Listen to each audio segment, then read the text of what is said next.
Ohio gozaimasu. We are doing another Active Directory box, and this box is called Active, which is quite fitting. Now, I have a cold, so I'm going to sound extra raspy for you guys today. It's a great box for practicing Active Directory exploitation and enumeration. And without further ado, let's get cracking. We've got the basic port scan. We've got port 53, DNS, Kerberoasting, typical classic AD. We've got SMB. We've got LDAP. Beautiful. Now, my port scans are just very broad scans that include all the ports, but my detailed scan, now that's where I run my script scan. DNS, Kerberoasting once again, and on LDAP we can see a domain, active.htb. Let's go. Finally, we've got the host name, but I noticed that the clock skews insane right now. Write this down. It is always a good idea to sync your time to the server that you're attacking in Active Directory. I'll record the IP address and the domain mapping in my host file, and finally I'll run NTP date as an admin on the machine active.htb. Now this should sync up my time with the machine, because without it, anything related to Kerberoasting would just go crazy, because Kerberoasting is a time-sensitive protocol. I think we're ready to hack now. I think so. I think we should hack now. Now, I am a man who always starts his Active Directory enumeration with SMB. We don't have any credentials, so instead, I will search for default or null or empty credentials. Now, in our case, SMB Null Sessions are allowed, so I can actually log in, or rather enumerate our shares with just empty credentials. I always check for these null sessions or, invalid creds or whatever. And there is a suspicious replication repository share that we have read permissions on. I'm going to use the spider module on netexec, which all it does is it lists out all the files on a given share. And I prefer this method over, going through the entire share, trying to list out all the files, going through the repositories. It's just faster and more convenient. And it's netexec. I love netexec. So we'll just do that on the replication share. And this usually takes a while, but I'm sick. I'm not dead. So I'm just going to cut that bit out. I don't want to waste anyone's time, especially mine. Where is that file? I hate netexec. netexec's fancy and all, but sometimes you got to know the fundamentals.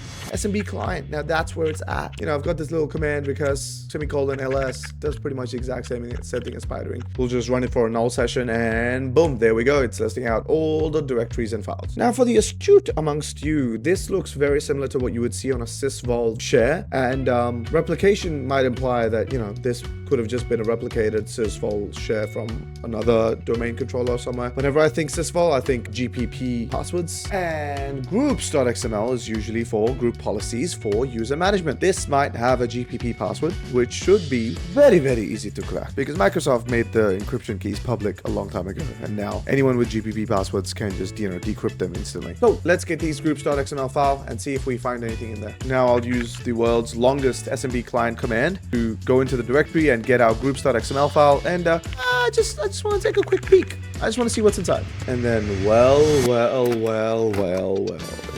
if it ain't the bell or the ball. Looks like we do have a group policy with a password change with C password.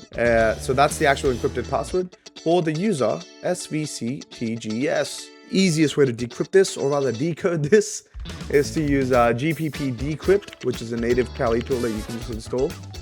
Let's just copy that, paste that, and then boom, GPP still standing strong, 2K18. That is like 7 years ago, who cares? But yeah, now we should have credentials for svctgs. I'll just run this against Nmap, chuck the username in, and then chuck the password in, GPP, boom, and easy.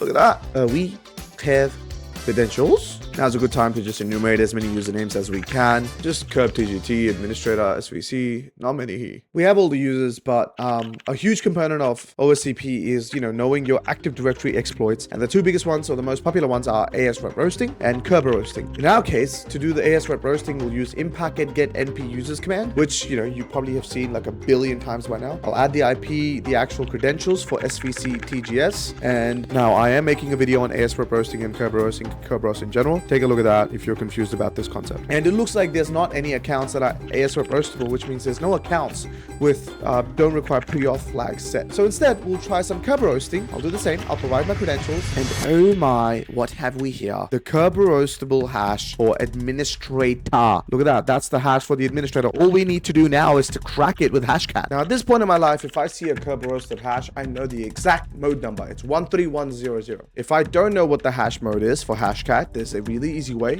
Always go to example hashes on hashcat wiki, and you just search the first couple of bytes or characters from the actual hash. In this case, it's kerb5tgs, And look at that, 13100. And it looks like Hashcat has actually cracked our hash.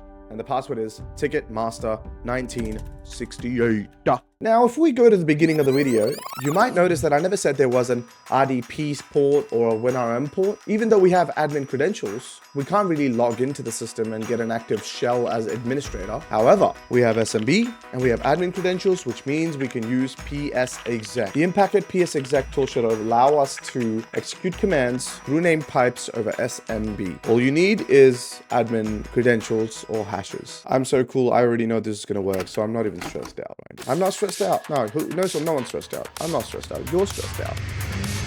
Oh, thank God. And just like that, it's over. We tend to our wounded and we count our dead. I now have a fully interactive shell as the administrator. This is only the second video in this series, but the first video was definitely by far way better. I would highly recommend watching that if you haven't already done more practice on Active Directory. I'm rambling now, but thank you for the 166 subscribers.